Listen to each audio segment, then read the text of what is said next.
Guys, today I'm showing you the Vlookup from right side to left side, how to do it. See, here you can see price is on left and item is on right. So how we can do it? So we'll start Vlookup as usual, and you select the criteria.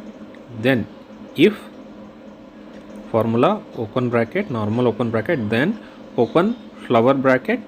Here this is the trick, flower bracket 1 comma 0, and again flower bracket, close, then comma, then select the item like right side, then comma, then left side what content you want to take, comma, sorry, close the bracket, normal bracket, comma 2 comma 0, close the bracket. Ta-da! You got the answer. Now don't worry, right to left you can use this formula. If you like it, please share it.